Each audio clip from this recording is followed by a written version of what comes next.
Euh, Alors aujourd'hui, Gurudev m'a demandé de parler du Ramayana.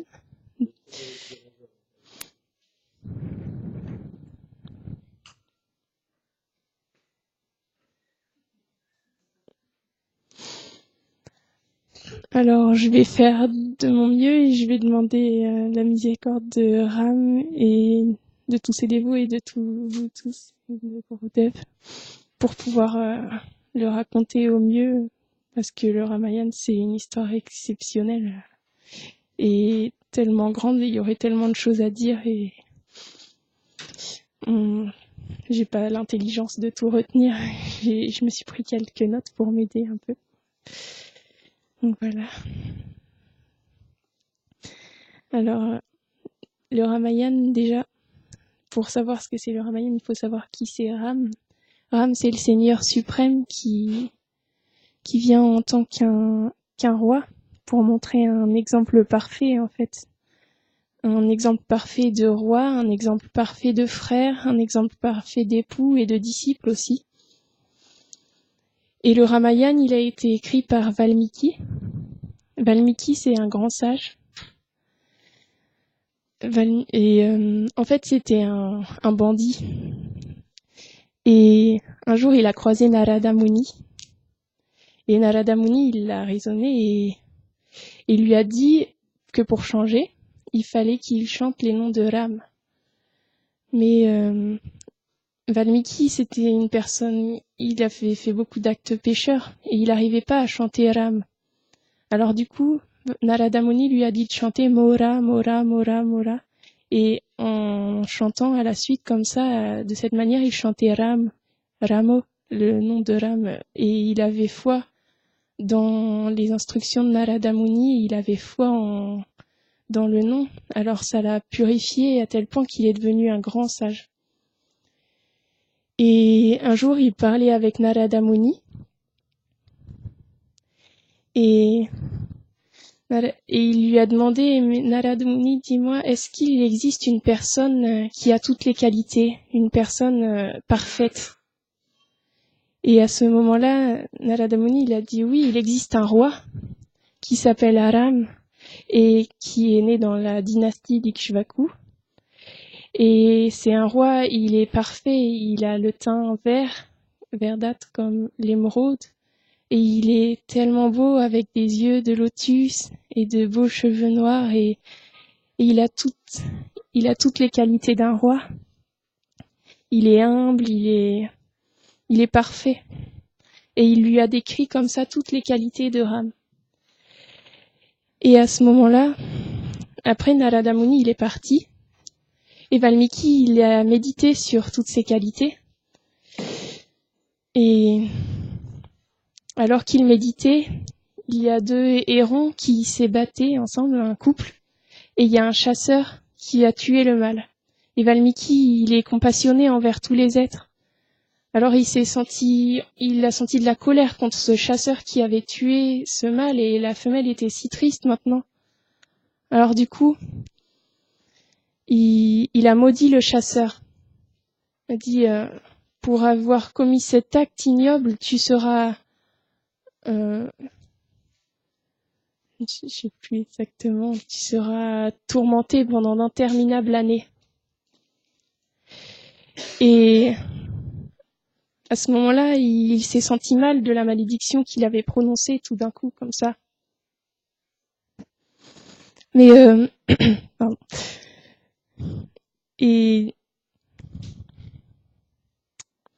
Mais en même temps, il était étonné parce que le verset qu'il avait prononcé, il était tellement bien construit, ça pouvait pas être sorti de nulle part, en fait. Alors, il est parti, il est retourné vers l'ermitage et à ce moment-là, il y a Brahma qui lui est apparu.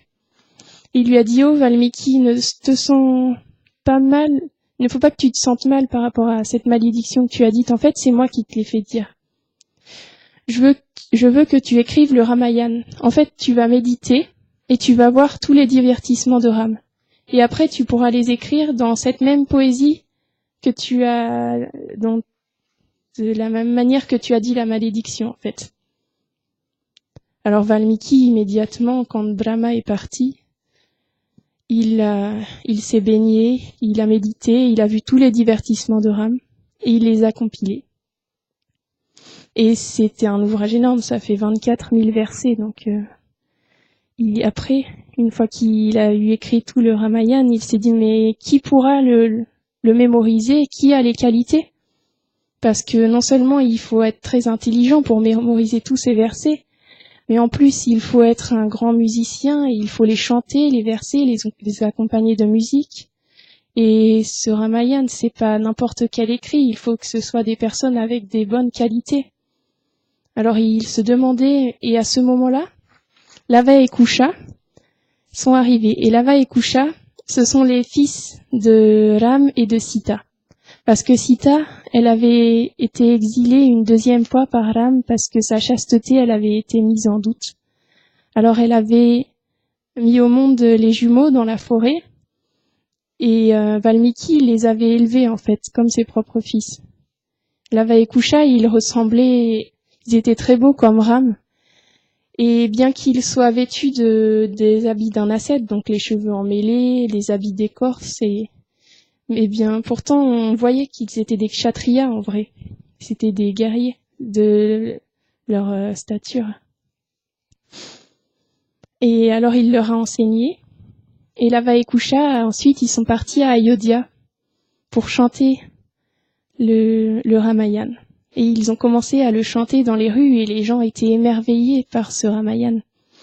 Et à ce moment-là, il y a Ram qui les a entendus et qui les a fait venir dans son palais avec ses frères. Il y avait Lakshman, Bharat et Shatrugna et il leur a fait chanter le Ramayana. Il les avait pas vraiment reconnus, même si au fond de lui, il savait que c'était ses fils puisque c'est le Seigneur suprême qui sait tout. Et alors ils ont commencé à chanter le Ramayana. Et ils ont commencé par une description de la ville d'Ayodhya. Ayodhya, c'est une ville merveilleuse avec des bâtiments gigantesques. Et une ville, et les murs, ils sont garnis d'or et de pierreries. Et les rues, elles sont vastes et parsemées de fleurs. Et il y a aussi des étangs couverts de fleurs de lotus, entourés d'arbres avec des tas de fleurs et de fruits. Et les fleurs, elles embaument l'atmosphère. Et dans les rues, il y a aussi des musiciens et il y a des danseurs constamment. C'est vraiment une ville merveilleuse, tous les gens sont parfaits. Et aussi, le roi aussi est parfait. Le roi, il s'appelait à ce moment-là, c'était Dasharat. Dasharat, il prenait soin de tout le monde sur la terre, c'était le roi de la terre. Il était tellement parfait, tous les gens l'aimaient comme leur propre père. Mais seulement Dasharat, il était triste parce qu'il n'avait pas de fils. Et le plus grand devoir d'un roi, c'est expliquer que c'est de mettre un fils au monde et de l'enseigner pour qu'il puisse prendre la suite. Dasharat, il avait déjà régné pendant 60 000 années. Il voulait se retirer dans la forêt, mais il ne pouvait pas. Alors il a convoqué ses ministres et il leur a demandé ce qu'il fallait qu'ils fassent. Et à ce moment-là, ils ont décidé de faire un sacrifice du cheval. Alors, pour pouvoir prier les Devas et Vishnu d'avoir un fils. Alors, le sacrifice du cheval, ils envoient un cheval avec une armée qui l'accompagne dans tous les pays, dans toutes les villes sur la terre. Et il faut que chacun paye un tribut pour pouvoir participer au sacrifice. Et s'ils ne veulent pas, il faut qu'ils combattent l'armée et capturent le cheval. Et si le cheval est capturé, à ce moment-là, le roi, il a perdu sa place. Et le cheval, il a mis 1 an à faire le tour de toute la terre. Et au bout d'1 an, donc, il est revenu et ils ont pu faire le sacrifice. Et lors de ce sacrifice, c'était dans des temps anciens, alors on sacrifie le cheval. Mais à cette époque-là, il savait dire des mantras pour que immédiatement le cheval il prenne le corps d'un nouveau cheval plus jeune et en meilleure santé. Et au même moment où ils accomplissaient le sacrifice, il y a les Devas qui se sont réunis et ils sont allés voir Brahma parce que il y avait un Rakshasa qui s'appelait Ravan, un Rakshasa très puissant avec 10 têtes, 20 bras et qui avait déjà conquis la Terre, il avait déjà conquis les planètes zédéniques, il faisait peur à tout le monde, il traumatisait, il massacrait les sages dans la forêt, ils ne pouvaient pas vivre en paix. Et les Devas, ils sont allés voir Brahma parce que Brahma, il avait donné des bénédictions à Ravan après qu'il avait fait des grandes austérités. Et Ravan, il ne pouvait être tué ni par un Deva, ni par un démon, un asura. Mais il n'avait pas pensé nécessaire de mentionner les animaux ou les humains parce que pour lui, c'était des êtres inférieurs. De toute façon, il ne pouvait pas le battre. Alors les Devas, ils sont allés voir Brahma pour lui dire c'est à cause de toi qu'il est si puissant aussi, donc il faut que tu fasses quelque chose. Et à ce moment-là, Vishnu, il est apparu à Brahma. Et il lui a dit, je vais apparaître en tant que le fils de Dasharat, les 4 fils de Dasharat. Et il faut que tous les Devas, ils s'incarnent en tant que des singes, mais des singes pas ordinaires, des ours et des singes qui ont des pouvoirs extraordinaires en fait, sur Terre, pour m'aider dans ma tâche de battre Ravan. Alors Brahma, il a passé le message aux Devas qui se sont incarnés sur Terre. Et alors, pendant le sacrifice, il y a un envoyé de Vaikunta qui est venu. Un envoyé de Vaikunta, du coup, il avait le teint bleu, le teint bleuté. Il était très beau avec des ornements magnifiques et il avait dans ses mains un pot en or rempli de nectar sous la forme de riolet. Il l'a donné. Dasharat l'a partagé entre ses différentes reines, Kaushalya, Kaikeyi et Sumitra. Et alors, immédiatement, dès qu'elles l'ont goûté, elles rayonnaient de l'amour du Seigneur. Le Seigneur était en elles, en fait, donc elles rayonnaient, elles étaient vraiment encore plus belles que d'habitude. Et elles ont donné naissance à 4 enfants. Kaushalya, elle a donné naissance à Ram. Ram, c'était l'aîné, et il avait le teint vert et de grands yeux de lotus, et il était tellement aimé par tout le monde, c'était un enfant exceptionnel. Il était parfait. Et Ram, il a eu 3 petits frères, du coup.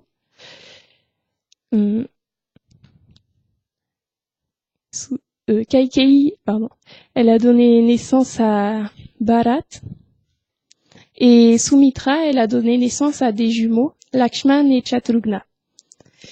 Et Lakshman, il servait Ram tout le temps. Il était tout le temps derrière Ram à son service. Et Shatrugna, il était aussi tout le temps avec Bharat, de la même manière que Lakshman et Ram étaient toujours ensemble. Et le roi, il les aimait tellement, ses fils, il était toujours là, dès qu'il y en avait un qui tombait, il venait, il prenait soin de lui, et Ram, c'était vraiment sa vie et son âme.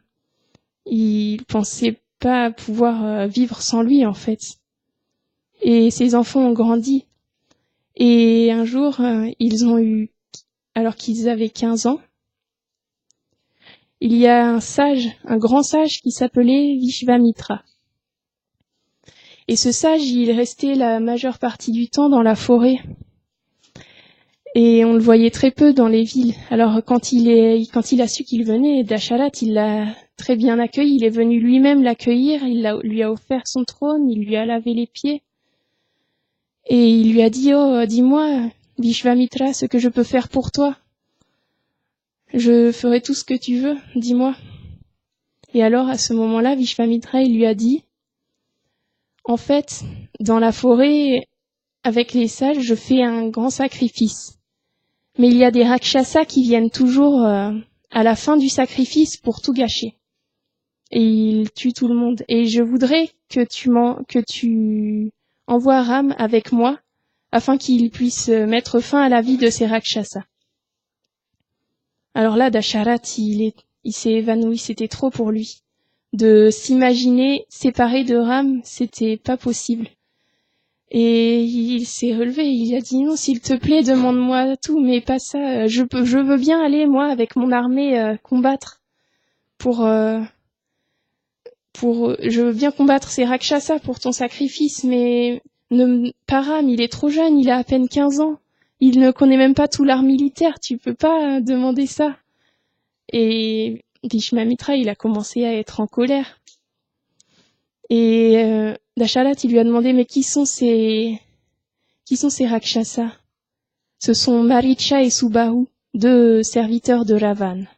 Et en entendant Ravan, Dasharat, c'était encore pire. Il s'est dit, mais Ravan, personne ne peut le battre. Ces serviteurs sont si puissants, non, tu peux pas. C'est impossible de toute manière de les battre. Et il s'est mis très en colère. Vishvamitra lui a dit, tu m'as promis, et maintenant tu reviens sur ta parole, c'est pas digne d'un roi.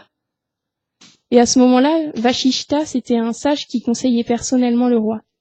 Et il lui a dit, en fait, Vishvamitra, il aurait le pouvoir de tuer il est tellement puissant, il peut les tuer, ces rakshasas. Mais pendant son sacrifice, il doit pas faire preuve de colère, parce que sinon tout le sacrifice sera gâché. Alors du coup, il demande à Ram d'accomplir cela, parce que de cette manière, ça va établir la grande renommée de Ram.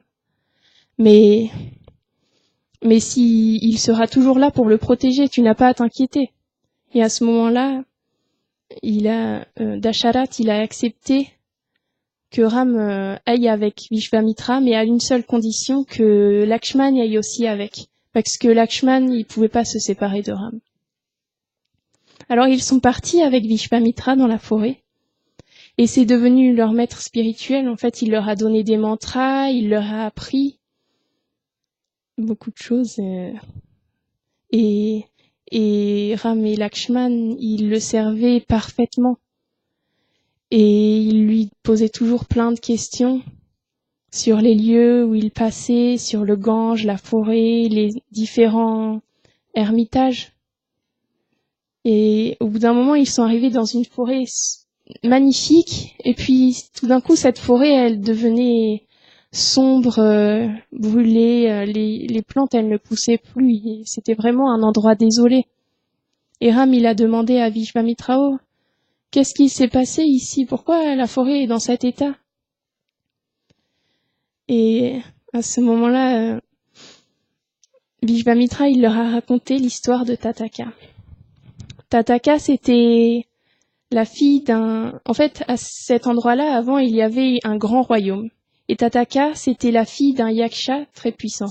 Un yaksha très puissant. Les yakshas, c'est une certaine sorte de deva. Et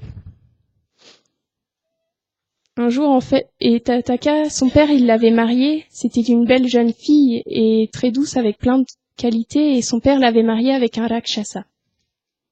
Et ce rakshasa, un jour, il a offensé un sage et ce sage l'a tué. Et elle s'est mise en colère. Et elle avait un fils du nom de Maricha. Elle s'est mise en colère et tous les deux, avec son fils, ils ont voulu tuer le sage. Mais le sage, il était plus puissant qu'eux, il les a battus, il les a maudits. Il a dit, je vous condamne tous les deux à devenir d'énormes et hideux rakshasas avides de chair humaine. Et à ce moment-là, Tataka, elle s'est transformée en une monstrueuse rakshasi. Et c'est à cet endroit qu'elle vivait, dans cet endroit de la forêt. C'est pour ça qu'il était complètement détruit. Et Vishvamitra, il leur a demandé de la détruire, de la tuer. Il leur a dit, Même si dans les règles on dit qu'il ne faut pas se battre contre des femmes, elle a commis tellement d'actes odieux, elle tue tellement de sages, on peut pas, on est obligé de faire quelque chose dans ce cas-là. Alors Lakshman et Ram, Ram, il a pincé la corde de son arc et ça a fait du bruit et ça a attiré Tataka qui est venue sur eux. Elle était tellement grande, elle couvrait le soleil même. C'était plongé dans l'obscurité et il s'en est suivi un combat phénoménal. Il lançait tellement de flèches, tellement rapidement, on peut même pas imaginer. Et au bout d'un moment, Vishvamitra, il a vu qu'ils hésitaient à la tuer quand même, Lakshman et Ram. Il leur a dit, ne soyez pas sentimental, je vous ai dit, même si c'est une femme, elle doit être tuée, elle fait trop de malheur autour d'elle, elle a mangé tellement de sages. Et en plus, la nuit va tomber, et pendant la nuit, elle sera encore plus puissante, alors qu'il faut que vous l'acheviez maintenant. Et à ce moment-là, ils l'ont tuée et ils ont continué leur route. Mais avant de continuer leur route, Vishvamitra, il leur a donné des armes sacrées. En fait, les armes à cette époque-là, c'était pas comme aujourd'hui, c'était des devas personnifiés et qui venaient quand on prononçait leur nom. Donc, il leur a donné les mantras pour les invoquer. Et enfin, ils sont arrivés à l'ashram où Vishvamitra faisait le sacrifice. Ils ont été accueillis et le sacrifice, il a duré très longtemps en fait. Ils se sont installés, les sages, et ils ont commencé à faire le sacrifice. Et le premier jour est passé, Lakshman et Ram et Lakshman, ils attendaient. Le deuxième jour, ils attendaient toujours, ils étaient avec leurs armes dans les mains, ils surveillaient. Troisième jour, quatrième jour, cinquième jour, sixième jour, il n'y avait toujours rien qui s'était passé. Et le septième jour, quand c'était sur le point de se terminer, ils ont vu deux rakshasas arriver avec deux énormes rakshasas avec d'autres rakshasas qui les entouraient. Et ces deux rakshasas, c'était Maricha et Subahu, les deux fils de Tataka. Et déjà, Ram, il a envoyé une flèche à Maricha et ça l'a envoyé à des milliers de kilomètres. Et Maricha, il est atterri sous l'eau et il est resté endormi sous l'eau pendant plusieurs jours. Et après, ils ont, avec leur nuée de flèches, Lakshman et Ram, ils ont tué Subahu, ils ont tué tous les rakshasas. Et du coup, les sages, ils ont pu accomplir leur sacrifice et ils étaient très heureux de l'aide que Ram et Lakshman leur avaient apportée. C'était exceptionnel parce que Subahu et Maricha, c'était vraiment des démons puissants qui faisaient beaucoup de dégâts autour d'eux. Et ils leur ont dit, avec Vishvamitra, ils ont dit à Ram et Lakshman de l'accompagner parce qu'ils allaient à Mithila et à Mithila, en fait, le roi Janaka, il avait un arc qui était l'arc de Shiva. Et il voulait aller voir cet arc. Alors ils ont fait la route, ils ont été accueillis par Janaka, qui est venu saluer personnellement Vishvamitra et qui lui a baigné les pieds selon la tradition. Et Vishvamitra, il a demandé il était intrigué, mais qui sont ces deux personnes avec toi tellement belles? Et Vishvamitra, il lui a répondu que c'était les deux fils d'Asharat. Et Janaka, il leur a raconté l'histoire de l'arc parce que, en fait, Shiva, un jour, il avait combattu des démons, enfin non, je me rappelle plus.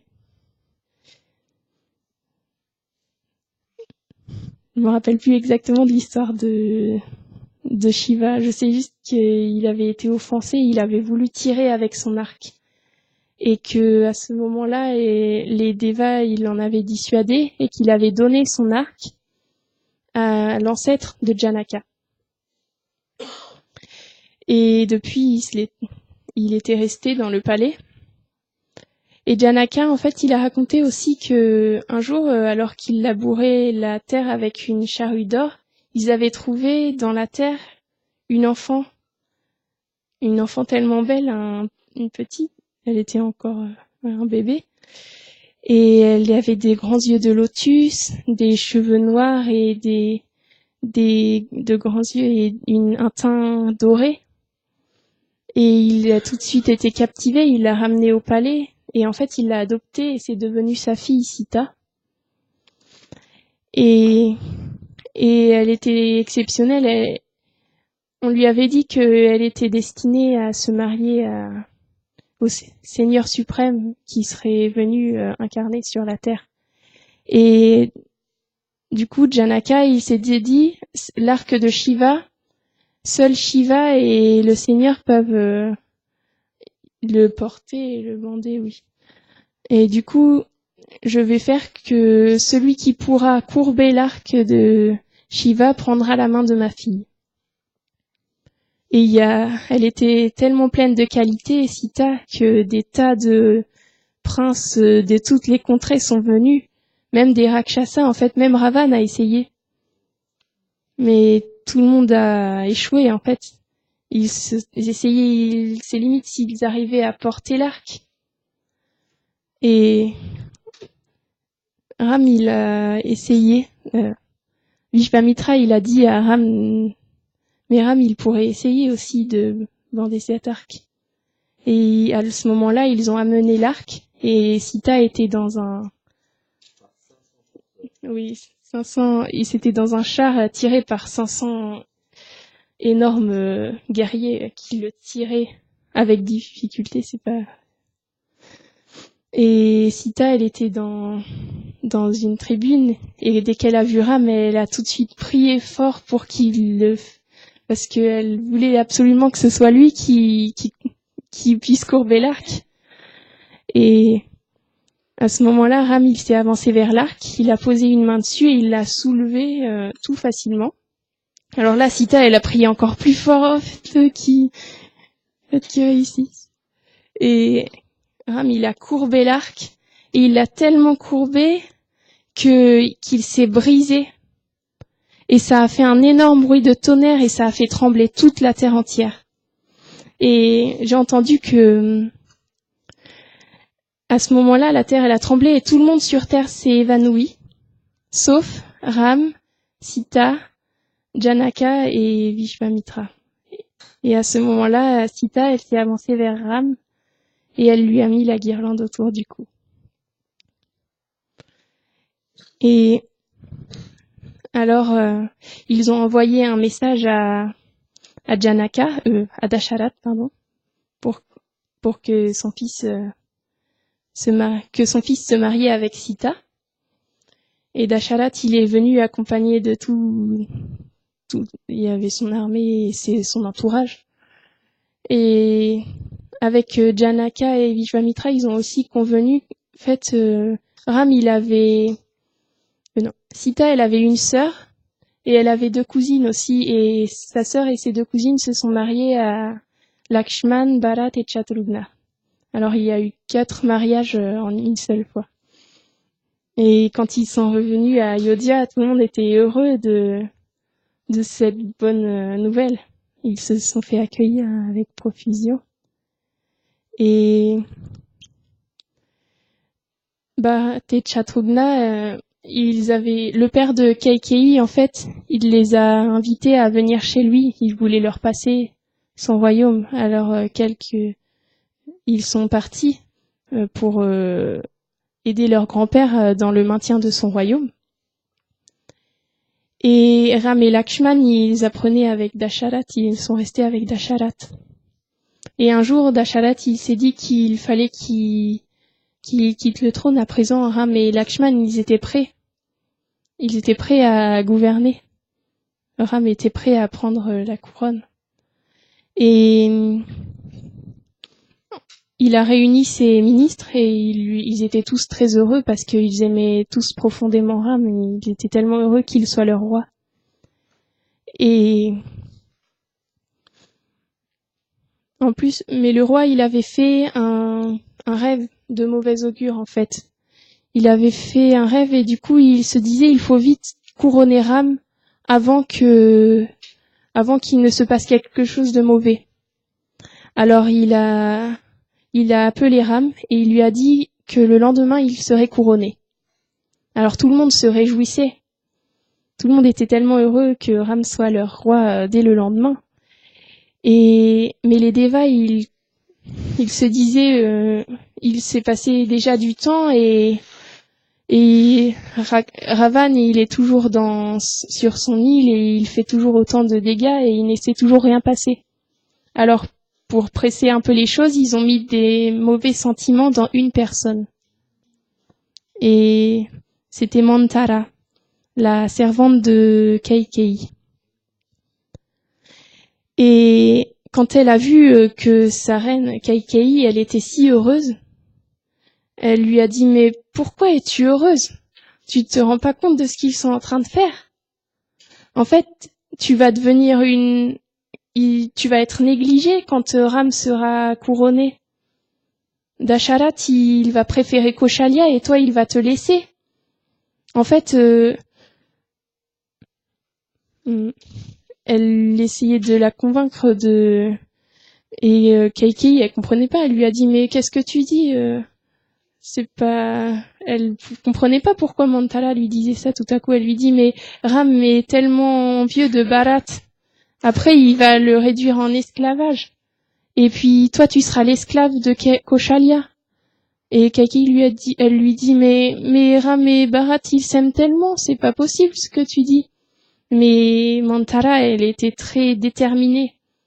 Et elle lui a parlé tellement de mauvaises choses que ça a fini par tourner les idées de Kaikeyi. Elle a été complètement convaincue. Et elle lui a dit à Mantara, mais qu'est-ce que je peux faire? Je peux rien faire contre Ram. Demain, il sera couronné. Et Mantara lui a dit, souviens-toi, il y a des années, quand Dasharat était en combat aux côtés des Devas, tu l'avais sauvé parce qu'il avait été touché par une flèche et tu avais conduit son char hors du champ de bataille et tu l'avais soigné. Et il t'avait donné 2 souhaits et tu lui avais dit non, je ne veux pas. Et il lui avait dit non, s'il te plaît, j'insiste, demande-moi 2 bénédictions, ce que tu voudras. Et elle a dit, je les garderai pour plus tard. Si un jour j'en ai besoin, je te les redemanderai. Et il est temps que tu les utilises, Kaikeyi, ces 2 bénédictions. Il faut que tu demandes que Bharat soit couronné, mais en plus, si Ram reste autour, il peut faire un coup d'État, il peut retourner des gens contre lui, alors il faut que tu l'exiles pendant 14 ans. Et Kaikeyi, du coup, elle a défait ses cheveux, elle a enlevé ses ornements, et elle est allée dans une salle et elle s'est étalée par terre et elle a commencé à attendre Dasharat. Et Dasharat, il était heureux parce qu'il allait couronner Ram. Et il est allé voir parce que Kaikeyi, c'était sa reine préférée. C'était vraiment sa reine préférée. Alors il a tout de suite voulu lui annoncer la nouvelle. Et quand il l'a pas trouvée dans sa chambre, il s'est demandé où elle était. Et là, il l'a vue allongée sur le sol dans une telle condition, en pleurant. Il l'a pris et il lui a dit, mais qu'est-ce qui se passe? Dis-moi, je ferai ce que tu veux. Demande-moi ce que tu veux et je le ferai. Et elle était tellement mal, il lui dit, oui, je te promets, je ferai tout ce que tu veux. Et elle lui dit, tu me promets que tu feras tout ce que je veux? Et il lui a dit, oui, je te le promets. Et tu es sûr que tu me le promets? Oui, je le promets devant Ram, qui est ma vie et mon âme, je le promets. Tu es sûr, tu me le promets? Et il lui a dit, oui, je le promets même devant toute ma dynastie. Et elle lui a dit, en fait, tu te rappelles des 2 bénédictions que tu m'as données? Je veux que tu couronnes Bharat et que tu envoies Ram en exil pendant 14 ans. Et à ce moment-là, Dasharat, il s'est effondré sur le sol. Il était détruit complètement. Ram, c'était son âme, c'était sa vie. Il pouvait pas vivre sans lui. C'était pas possible de le concevoir. Et il s'est mis à pleurer et il lui dit, oh, femme perverse, pourquoi tu me demandes ça? Tu m'as fait promettre devant Ram et devant qui est plus cher que ma vie et devant toute ma lignée. Et maintenant, j'ai plus le choix de t'obéir. Mais tu vas causer la ruine de toute notre lignée en bannissant Ram. Ram est tellement exceptionnel, comment tu peux faire ça? Il t'a toujours aimé comme sa propre mère. Et Keikei, elle ne changeait pas d'avis, elle restait ferme et déterminée dans son choix. Et Dasharat, il est resté effondré, et toute la nuit, il restait effondré, et il priait pour que le jour ne vienne pas, pour qu'il n'ait pas annoncé ça à Ram. Mais le jour est venu, et Keikei, elle a fait appeler Ram. Et quand il est arrivé et qu'il a vu son père dans cet état, Ram, il n'a pas compris. Il lui a dit, oh, mais qu'est-ce qu'il se passe? Ça devrait être un jour de réjouissance. Pourquoi es-tu si... Oh père, pourquoi es-tu dans cet état? Et il pouvait pas parler d'Ashalat. Il pouvait pas dire, c'était trop dur pour lui. Alors Keikei, elle lui a dit que son père, dû à 2 bénédictions, il lui avait accordé que Bharat, il serait couronné et que lui, il serait exilé pendant 14 ans. Et Ram, pour conserver l'honneur de son père, il voulait bien, il n'a même pas essayé de résister. C'était naturel pour lui, il était parfait, donc ça le dérangeait pas et il est renoncé, c'est une de ses qualités, alors il a accepté. Mais quand ils sont sortis, Lakshman, lui, il n'était pas très content, il était en colère en fait. Il a dit, oh, je pourrais tuer Keikei et tuer tout ce qui s'oppose à toi. On peut prendre le trône de force en tant que kshatriya. Mais Ram, il lui dit non, c'est pour notre devoir, c'est de servir notre père et de garder son honneur en fait. Et on peut pas faire ça. Et à ce moment-là, ils sont arrivés pour le dire à Kaushalya, qui pensait toujours qu'il allait être couronné, alors elle l'a accueilli. Elle était tellement heureuse. Ses servantes savaient déjà, elles étaient déjà en larmes, mais elle n'avait pas vu. Et quand il lui a dit ça, Ram, elle lui a dit, non, elle l'a pas compris, elle n'y croyait pas, c'était trop dur pour elle aussi, c'était sa mère et elle voulait pas qu'il parte, Ram. Elle avait attendu tellement d'années pour avoir un enfant, un fils. Et enfin, elle l'avait et maintenant, en fait, elle se rendait compte que c'était encore pire la douleur de ne plus pouvoir voir ce fils-là. Et à ce moment-là, Lakshman, ça l'a encore mis en colère. Il lui a dit, oh, si tu veux, on peut faire quelque chose, on peut se battre, on n'est pas obligé de rester comme ça. Mais Ram, il était déterminé à faire ça, à faire ce que lui avait dit son père. Ou ce que lui avait dit Keikei. Mais après, il est allé voir Sita. Et Sita, pareil, elle ne savait pas. Et quand elle l'a vu, il avait l'air grave. Elle lui a demandé, mais pourquoi es-tu si sérieux? Tu devrais être heureux, tu vas être couronné aujourd'hui. Et il lui a expliqué. Il lui a dit, oh, reste ici. Et prends soin de mes parents et prends refuge de mes parents. Et elle lui a dit, mais comment peux-tu penser à me laisser seule ici? Moi, je ne peux pas vivre sans toi. Et lorsqu'on s'est mariés, mon père, il a promis que je te suivrais dans toutes les circonstances. Je ne peux pas ne pas venir avec toi. Si je ne viens pas, alors je préfère m'ôter la vie. Je ne peux pas vivre sans toi. Et elle insistait tellement. Pour Ram, c'était impossible de refuser. Et lorsqu'il a vu ça, Lakshman, il est tombé aux pieds de Ram et lui a demandé, oh, s'il te plaît, prends-moi aussi avec toi.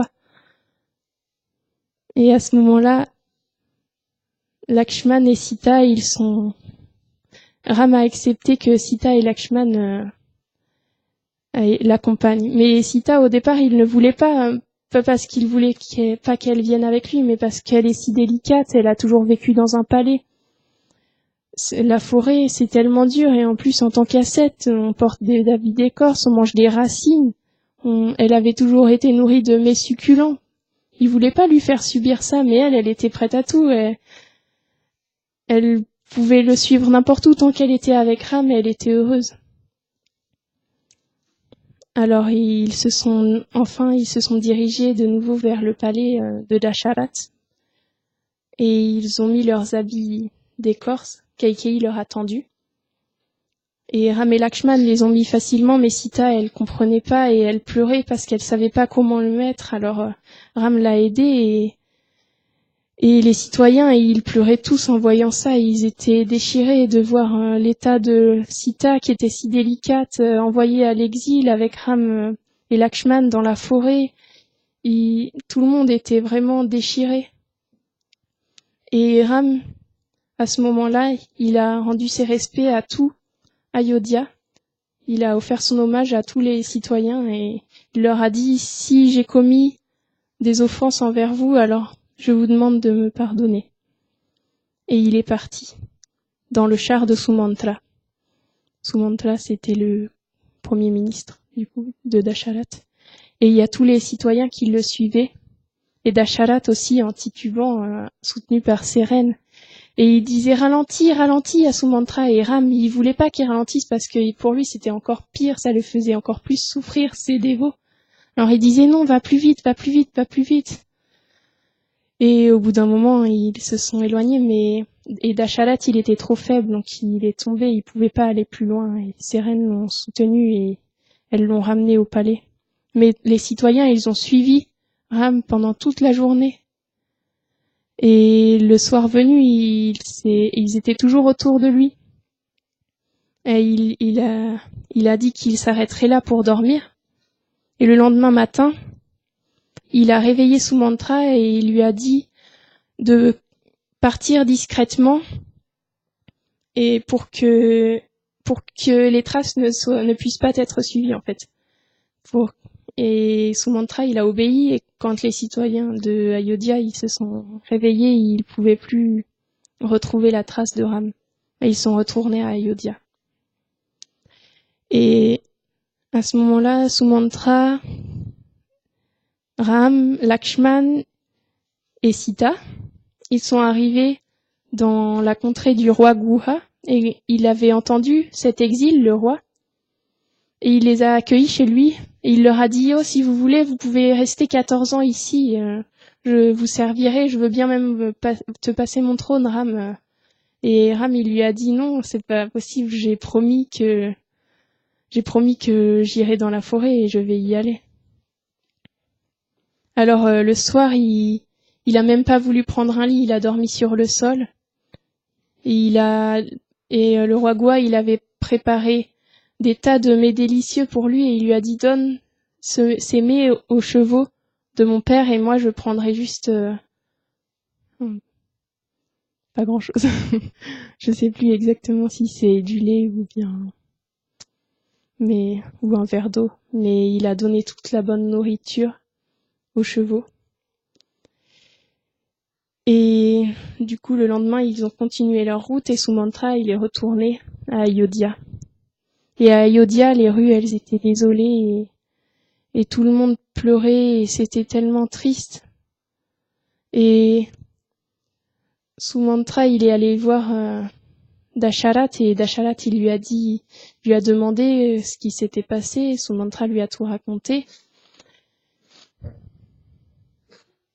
Et en fait, Dasharat, il était très malade. Il pouvait pas vivre sans Ram. Et à ce moment-là, Kaushalya, elle est venue le voir et elle lui a dit oui, mais c'est de ta faute s'il n'est plus là. C'est toi qui l'as exilé, c'est toi qui as accepté, qui a été manipulé par Kaikeyi. Et à ce moment-là, c'était trop pour lui.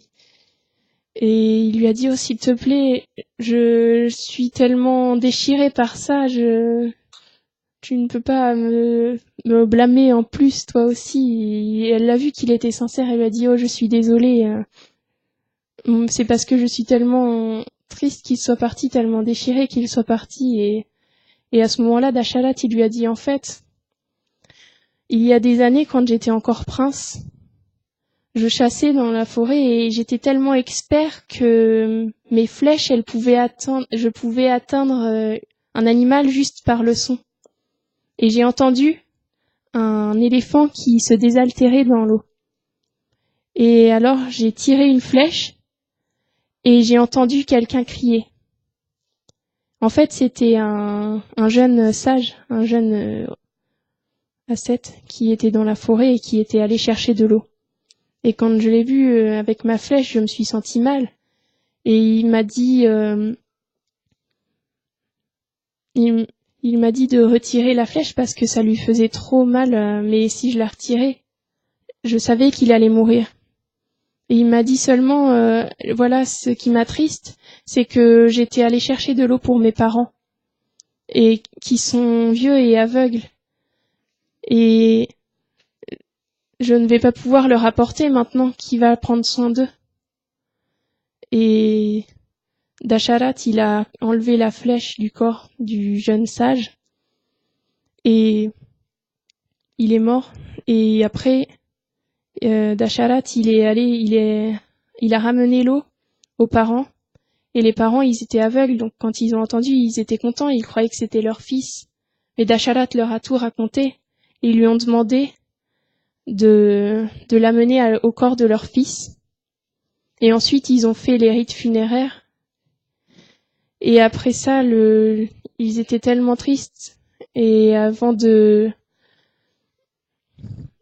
le roi ne parte, ils lui ont dit, en fait, le père a dit, je ne veux pas te maudire de mourir parce que tu t'es repenti, mais toi aussi un jour, tu mourras de la séparation d'un de tes fils, en fait. Alors du coup, Dasharat, il savait que c'était ses derniers instants-là. Et le lendemain, quand les musiciens sont venus réveiller le roi, il s'est pas réveillé. Koshalya, Sumitra et Kaikeyi, elles étaient toutes très tristes, même Kaikeyi. Mais Koshalya, elle l'a écarté parce que elle s'est dit, mais c'est elle là, mais c'est toi qui as causé ça. Et pendant ce temps, Ram et Lakshman et Sita, ils avaient continué leur route.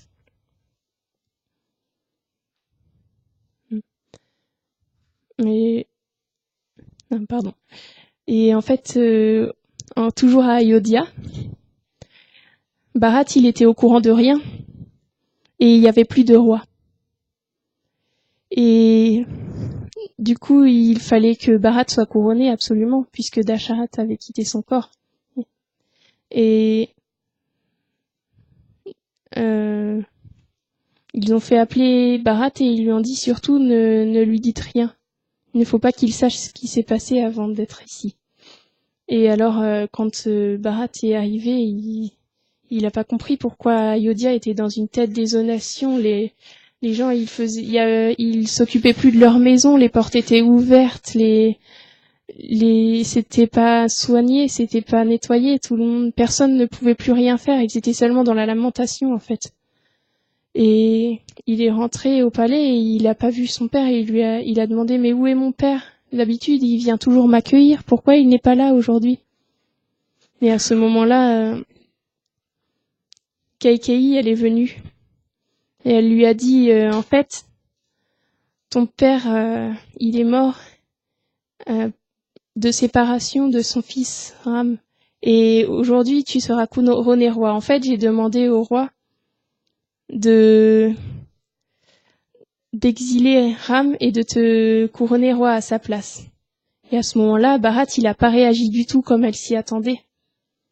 Il était en colère contre Kaikeyi. Il lui a dit, mais pourquoi as-tu fait ça? Tu as causé la mort de notre père et tu as exilé Ram, mais comment tu as pu faire ça? Tu n'es plus rien pour moi, tu n'es même plus ma mère, je ne veux plus avoir rien à voir avec toi, tu es tellement... Comment as-tu pu faire ça? Ce n'est pas possible d'avoir eu cette idée-là. Je ne veux pas gouverner et je n'ai rien à voir avec ton plan machiavélique. Et il leur a dit à tous, il a dit à Sumantra, s'il vous plaît, croyez-le, je n'ai rien à voir avec ça. Et quand Koshalia l'a vu, elle l'a accusé aussi. Elle pensait qu'il était de mèche avec Keikei, qu'ils avaient fait un plan ensemble. Lui a dit, ah, maintenant tu es heureux. Et Bharat, il s'est effondré. Il lui a dit, oh, s'il te plaît, ne pense pas, je n'ai rien à voir avec ça. Et après, elle l'a pris comme son propre fils, parce qu'elle le savait au fond d'elle. Bharat, il aimait tellement Ram. Il aurait jamais pu manigancer quelque chose contre lui. Voulait juste être à son service. Et à ce moment-là, Bharat, il a décidé de construire une grande route pour qu'ils aillent tous chercher Ram et pour qu'ils reviennent pour gouverner sur Ayodhya. Alors une grande route a été construite très rapidement et tout Ayodhya s'est déplacé avec lui en fait. Les reines, tout le monde. Et ils sont allés voir Ram.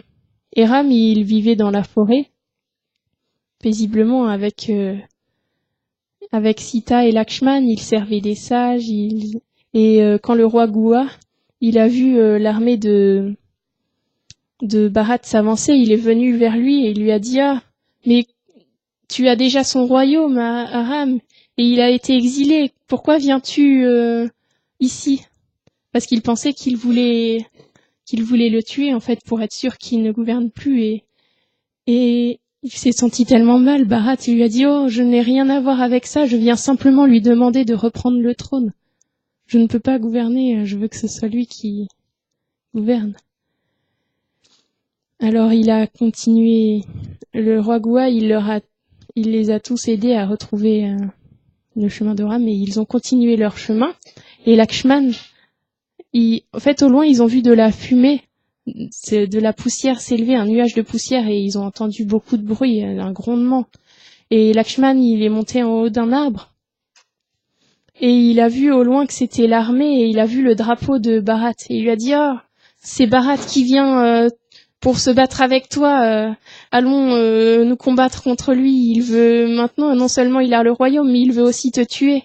Et puis Ram, il lui a dit, mais non, Bharat, il pourrait pas faire ça. Je suis sûre qu'il est simplement venu ici pour me demander de reprendre le royaume. Et en effet, Bharat est venu et ils se sont étreints.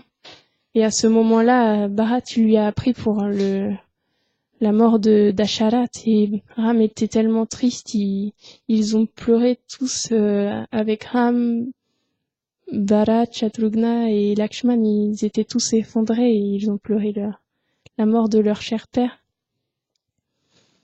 Et après ça, Bharat, il lui a dit, oh, je ne veux pas gouverner, reviens, maintenant que Dasharat a quitté ce monde, tu n'es plus obligé de tenir sa promesse puisqu'il n'est plus là, tu peux revenir gouverner.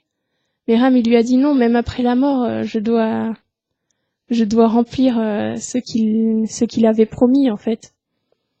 Et Bharat insistait, mais Ram, il était déterminé, il ne voulait rien changer, mais Bharat ne voulait pas gouverner. Alors il a pris 2 sandales de bois décorées d'or et lui a dit, chausse ces sandales et elles gouverneront. Et je vais les reprendre et je vais les mettre sur le trône, je vais les installer sur le trône. Et moi, je vivrai à l'extérieur d'Ayodhya et je vivrai comme un ascète jusqu'à ton retour. Et à ce moment-là, Ram, il a accepté, il a chaussé les sandales. Et Bharat, il est parti avec tout le reste d'Ayodhya, vers Ayodhya. Et il a installé les sandales sur le trône et il les adorait comme des mortiers, en fait. Et c'était, à chaque fois, il demandait, à chaque fois qu'il devait y avoir une décision de prise, et lui, il est parti à l'extérieur d'Ayodhya vivre. Il vivait comme un ascète, il ne mangeait presque rien, il avait les cheveux emmêlés, il était vêtu d'écorce. Et Ram et Lakshman, à ce moment-là, ils étaient dans un ashram, et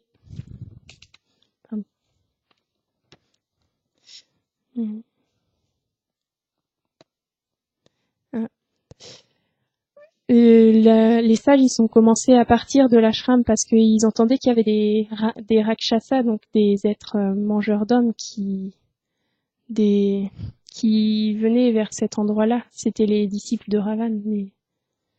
Et du coup, il voulait partir et Ram, il a demandé à un endroit parce qu'il savait que c'était sa mission de mettre fin au Rakshasa, en fait. Il a demandé où est-ce qu'il pourrait trouver un endroit tranquille où s'installer. Et les sages leur ont indiqué et Sita, Ram et Lakshman sont allés à cet endroit. Et Lakshman, il a construit une hutte avec des rondins de bois et vraiment un endroit, il a fait pour que tout soit le plus agréable possible pour Sita et Ram. Il était tout le temps en train de veiller sur eux. Il dormait pas, il était tout le temps en train de monter la garde autour. Vraiment, Lakshman, il veillait tout le temps sur eux, il s'occupait tout le temps d'eux. Et un jour où Sita, Ram et Lakshman étaient tranquillement assis, il y a la Rakshasi Shurpanaka, qui était la sœur de Ravan, qui est arrivée. Et elle était énorme et laide aussi. Elle avait un grand nez, de grandes oreilles et son corps était le contraire de gracieux. Je sais pas comment dire. Vraiment, oui, disproportionné, vraiment. Et en fait, elle avait le pouvoir de se changer en très belle déesse, mais elle était tellement illusionnée par Ram à ce moment-là que elle l'a oublié même de se changer, de se faire belle, parce que Ram, il était tellement beau, elle le voulait pour se marier avec lui. Quand elle l'a vu, vraiment, elle a été captivée par lui, mais ouais, passionnée pour lui en fait. Et elle s'est avancée vers lui et elle lui a dit: "Oh, qui es-tu, et beau jeune homme, et pourquoi es-tu dans la forêt? Dis-moi, comme un ascète." Et il lui a dit qu'il était le fils de Dasharat et qu'il avait été exilé pour 14 ans. Et elle lui a dit: "Oh, tu pourrais te marier avec moi, je suis une démone très puissante et tout le monde a peur de moi rien qu'en entendant mon nom, oh, tu pourrais..." Et il lui a dit: "Oh non, en fait, moi je suis déjà mariée à Sita. Mais ici, il y a mon frère Lakshman, tu peux lui demander."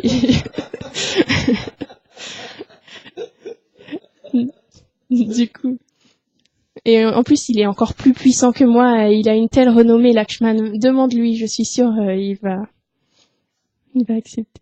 Et alors, du coup, elle est venue: "Oh, beau Lakshman, voudrais-tu te marier avec moi? Nous pourrions vivre heureux ensemble, je suis tellement puissante, tout le monde me respecte, voudrais-tu être avec moi?" Il lui a dit: "Oh non, en fait, moi je sers Ram, alors si tu te maries avec moi, tu serviras Sita." Et à ce moment-là, elle est retournée vers Ram, et Ram, il l'envoyait vers Lakshman, et Lakshman l'envoyait vers Ram, et au bout d'un moment, elle s'est énervée, elle s'est dit: "Ah, c'est cette fille faible et fragile qui se tient entre nous, mais je vais la manger et comme ça on pourra se marier." Et à ce moment-là, elle a voulu se jeter sur Sita. Et Ram, il lui a dit: "Oh, il ne faut plus plaisanter, Lakshman, fais quelque chose, il faut empêcher ça." Et à ce moment-là, Lakshman, il lui a coupé le nez et les oreilles. Et Shurpanaka, elle est partie et elle est allée voir son frère, un de ses frères qui, je sais plus comment il qui s'appelait Kara, qui était entouré de 14 000 Rakshasas. Et il avait aussi son frère aîné qui s'appelait Dushana.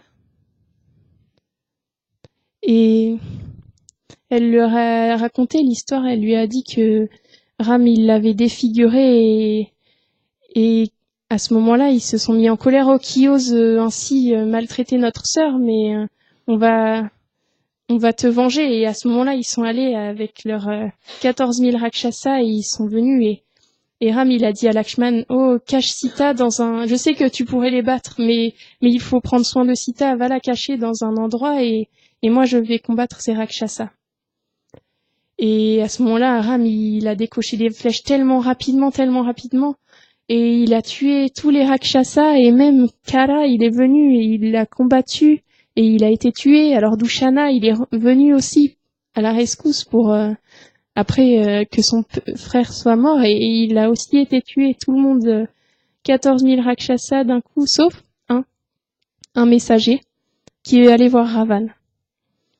Et il est allé lui dire, lui raconter l'histoire qu'il y avait une personne dans la forêt qui s'appelait Ram et qui avait tué toute une armée de 14 000 Rakshasa, dont 2 de ses frères. Ou je sais plus si les 2 étaient ses frères exactement, mais désolée, je me rappelle plus de tout, c'est compliqué. Mais dont 2 personnes importantes en tout cas. Et Ravan, et en plus, il lui a parlé de Sita qui était très belle. Alors Ravan, tout de suite, il a été intéressé. Et il est allé voir Maricha pour qu'il l'aide dans son plan. Mais Maricha, il était effrayé par Ram depuis qu'il l'avait envoyé sous l'eau. Il avait peur de Ram. Vraiment, il voulait plus l'affronter. Alors il lui a dit, oh Ram, c'est quelqu'un de vraiment très puissant. Tu peux pas le battre. Non, tu peux pas vraiment. Depuis, je l'ai combattu une fois et non, je te promets, tu ferais mieux de retourner à Lanka et de régner paisiblement et de ne pas te mettre dans ces affaires-là. Alors Ravan, il est retourné à Lanka. Et Shurpanaka, elle est arrivée à ce moment-là, défigurée complètement.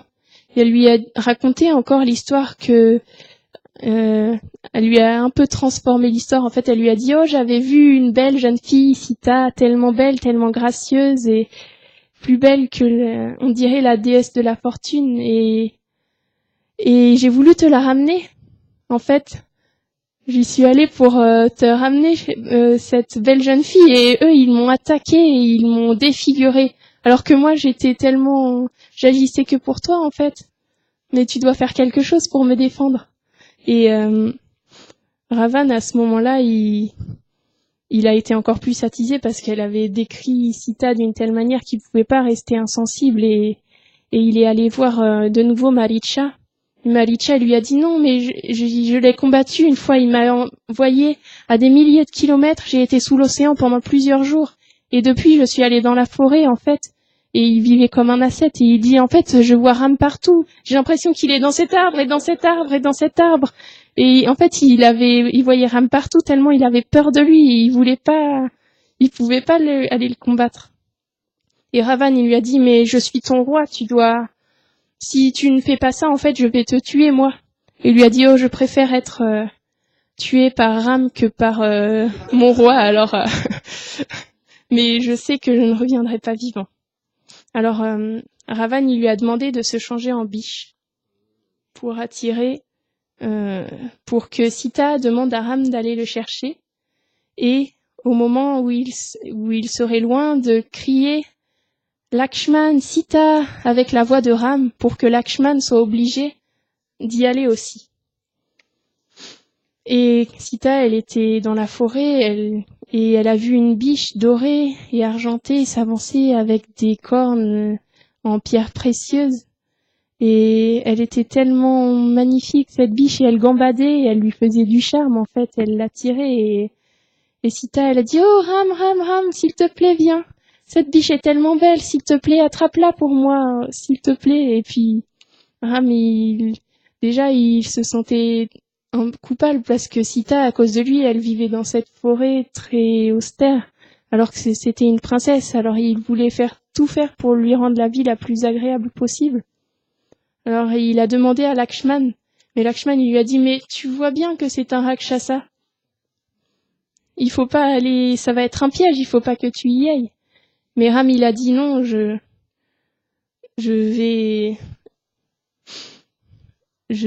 dois le faire, je vais le faire, et pour l'instant, elle ressemble seulement à une biche, et Sita la veut tellement, regarde, toi veille sur Sita, ne la laisse pas seule, en aucun cas, tu ne dois la laisser seule. Attends-moi ici, et veille sur Sita. Alors, il a commencé à poursuivre la biche, et elle allait de plus en plus loin, de plus en plus loin, de plus en plus loin, et à ce moment-là, il s'est dit, que vraiment c'était un Rakshasa il avait raison. C'était bien Maricha parce qu'il l'entraînait tellement loin. Alors il a tiré une flèche sur Maricha, et Maricha, avant de quitter son corps, il a crié « Lakshman, Sita !» Et Sita, elle a entendu ça, et Lakshman aussi. Et Lakshman, il voulait pas y aller, il se disait « Non, c'est un tour ». Il savait, Lakshman, il comprend tout. Mais Sita, elle était désespérée, elle dit « Oh, comment peux-tu laisser Ram dans une telle condition ? Pourquoi tu ne vas même pas l'aider ? Vas-y !» Qu'est-ce que tu attends? Tu es son frère, tu es là pour le protéger, vas-y. Et Lakshman, il lui dit non, ça doit être un tour. Ram, il ne peut pas être battu comme ça. Ce n'est pas possible et je dois rester. Il m'a ordonné de rester ici, quoi qu'il arrive. Alors je resterai. Mais Sita, elle était complètement déboussolée. Elle savait plus vraiment ce qu'elle disait parce qu'elle croyait que Ram était en danger. Elle lui a dit, oh, en fait, tu as fait exprès. Tu es venu ici dans ce seul but d'éloigner Ram et comme ça, je serai seule avec toi. Et à ce moment-là, Lakshman, il pouvait pas entendre ça. Il s'est dit, oh, mais il a dit, oh non, je ne peux pas entendre ça. Tu ne peux pas dire ça. Non, je vais y aller. Mais sache que quand je reviendrai, je sais que tu ne seras plus là. Mais il a été obligé par les paroles qu'elle disait. Il pouvait pas rester seulement insensible en fait. Et quand Ram et Lakshman et à ce moment-là, Lakshman il est allé chercher Ram. Et pendant ce temps, Ravan, quand il a vu que Sita était seule, il a pris l'aspect d'un renonçant dans la forêt, d'un ascète, qui venait pour demander l'aumône, de la nourriture à Sita. Et Sita, même s'il était un peu bizarre parce qu'il l'avait abordé étrangement, il lui avait dit « Oh, jolie jeune fille, s'il te plaît, passe-moi de la nourriture. » Mais quand même, c'était un renonçant, c'était un sage, il fallait l'honorer. Alors, elle lui a offert de la nourriture et au bout d'un moment, Ravan, il a repris sa forme véritable et il lui a dit de venir, mais elle voulait pas de venir. Alors il l'a attrapée et il l'a forcée et ils sont allés sur son char et le char il s'est envolé vers la cité de Lanka et la cité de Ravan. Et Sita, elle criait et Jatayu, c'était le roi de la forêt où ils étaient. Et quand Ram il était rentré dans la forêt, quand Ram était entré dans la forêt, il y a Jatayu qui s'était présenté à lui et qui lui avait dit qu'en fait c'était un vieil ami de Dasharat, de son père, et qu'il serait toujours là pour protéger Sita. Et à ce moment-là, Jatayu il a vu Sita dans une telle condition, il était en train de méditer sur un arbre et Sita elle criait, et quand elle l'a vu, elle lui a dit non Jatayu ne viens pas. C'est pas possible que tu battes Ravan, ne viens pas, seulement préviens Ram et Lakshman de qui m'a emmené et que je vais à Lanka, qu'il m'emmène à Lanka. Mais Jatayu, il pouvait pas la laisser comme ça. Il la voyait que Ravan la tenait et qu'il la forçait à rester avec lui et qu'il prenait son char pour aller à Lanka et Jatayu, il ne pouvait pas laisser Sita dans cette condition. C'était sa déité adorable, il pouvait pas juste la laisser comme ça, il était obligé de faire quelque chose, alors il a combattu Ravan. Et il le lacérait de ses serres mais Ravan, il était invincible. Il lui a coupé les bras, les mains, ses mains elles repoussaient, il pouvait rien faire, il s'est battu et en plus, Jatayu, il était âgé. Ah oui, pardon. J'ai oublié. Oui, Jatayu, en fait, c'était un vautour qui était le neveu de Garuda, je crois. Il a un lien de famille avec Garuda. Et oui, c'est ça, c'est son neveu. Et c'était un énorme vautour qui était un dévot et qui était l'ami de Dasharat, donc.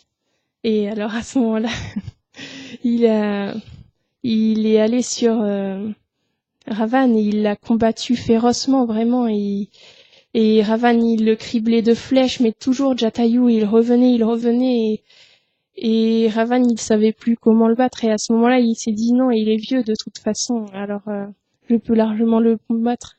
Et il lui a coupé les ailes, il lui a coupé les pattes, et Jatayu, il est tombé au sol. Et Sita, à ce moment-là, elle s'est précipitée vers Jatayu et elle l'a pris dans ses bras, elle le serrait contre elle parce que c'était son dévot très cher, et elle pleurait,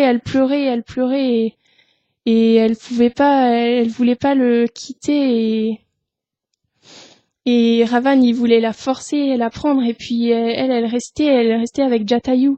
Et à ce moment-là, il l'a forcée et elle s'accrochait à un arbre, et puis elle s'accrochait à un autre arbre, mais quand même, il était plus fort, Ravan, il a réussi à la reprendre sur son char. Mais ce que j'ai oublié de mentionner aussi, c'est que cette Sita-là, c'était pas la vraie Sita.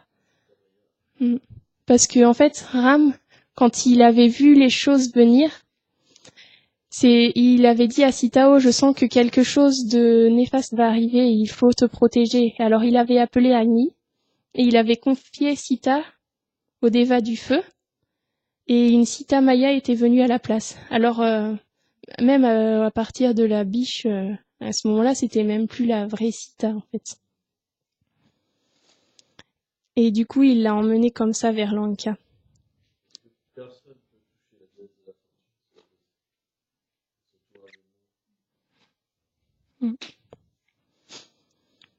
Et pendant ce temps, Lakshman, il avait vu Ram. C'est déjà trop tard. Ouais. Ouais. D'accord. Tous les mois, tu racontes une histoire. Ok.